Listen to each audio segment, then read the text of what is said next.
Diabetes থেকে চিরতরের মুক্তির উপায় কি? ডায়াবেটিস থেকে চিরতরের মুক্তির উপায় কি আছে? উত্তর হচ্ছে হ্যাঁ, ডায়াবেটিস থেকে চিরতরের মুক্তির উপায় আছে। এমন কিছু ফর্মুলা আছে যেগুলো যদি আপনি ফলো করতে পারেন আপনার কখনোই ডায়াবেটিস হবে না, আর যাদের অলরেডি হয়ে গেছে তাদেরও ডায়াবেটিস নিয়ন্ত্রণে চলে আসবে। কি সেই ফর্মুলা? চলুন জেনে নেই। বন্ধুরা, ডায়াবেটিস হলো একটি লাইফস্টাইল ডিজিজ। এই রোগটা হওয়া ও না হওয়া সম্পূর্ণটা নির্ভর করে আপনার উপর।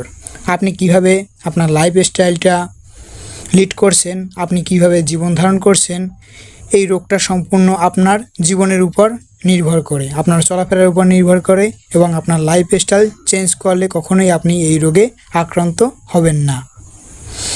কি ফলো করলে এবং কি লাইফস্টাইল চেঞ্জ করলে আপনার এই রোগটি কখনোই হবে না, সেগুলো নিয়েই আজকে আলোচনা করব। প্রথম হচ্ছে রাত জাগলে আমাদের বডিতে হরমোন তৈরি করতে পারে না। ফলে হরমোনাল ইমব্যালেন্স হয়, যার ফলে ডায়াবেটিস সহ ক্যান্সার ও মারাত্মক রোগ এসে বাসা বাঁধে। তাই ঘুম খুব জরুরি, তবে সেটা রাতে 8 ঘন্টার বেশি নয়, আবার 8 ঘন্টার কমও নয়। দিনে ঘুমাবেন না, তবে চেষ্টা করবেন রাতে 8 ঘন্টা করে ঘুমাতে। 2 নম্বর হচ্ছে অতিরিক্ত চিন্তা ও কঠোর পরিশ্রম করা। একটা কাজ সাধারণত লিমিট রেখে করা উচিত। সারাদিন বসে বসে কাজ করা যাবে না এবং রোদে পুড়ে কাজ করা যাবে না। অতিরিক্ত চিন্তা করা যাবে না। অতিরিক্ত চিন্তা করলে ব্রেনের উপর খারাপ প্রভাব পড়ে, ফলে শরীরে দেখা দিতে পারে নানা রোগ।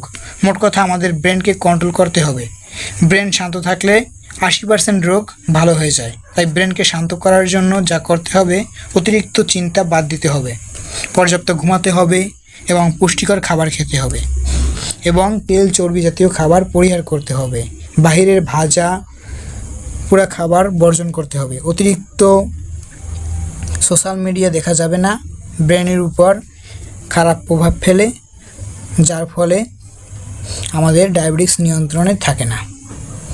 অথবা অতিরিক্ত মোবাইল ফোন দেখলে আমাদের লাইফস্টাইল চেঞ্জ হয়ে যায় এবং জীবনধারার মান পরিবর্তন হয়ে যায়, ফলে আমাদের বিভিন্ন রোগে আমাদের দেখা দেয়। ব্রেনের উপর প্রেশার পড়ে এবং ব্রেন কাজ করা বন্ধ করে দেয়। নিয়মিত ব্যায়াম করতে হবে এবং খাবার অল্প পরিমাণে খেতে হবে এবং চিন্তামুক্ত থাকতে হবে। দেখবেন আপনি কখনোই ডায়াবেটিস রোগে আক্রান্ত হবেন না। আমার কথাগুলো মেনে চললে যাদের ডায়াবেটিস আছে তারাও আশা করি ডায়াবেটিস নিয়ন্ত্রণে চলে আসবে। যদি ভিডিওটা ভালো লাগে এবং যদি আরও কোনো প্রশ্ন থেকে থাকে তাহলে অবশ্যই আপনারা কমেন্ট করে জানাতে পারেন। ভিডিওটা ভালো লাগলে অবশ্যই আমার পেজটি ফলো করে, আমার চ্যানেলটি ফলো করে অবশ্যই পাশে থাকবেন। ধন্যবাদ সবাইকে।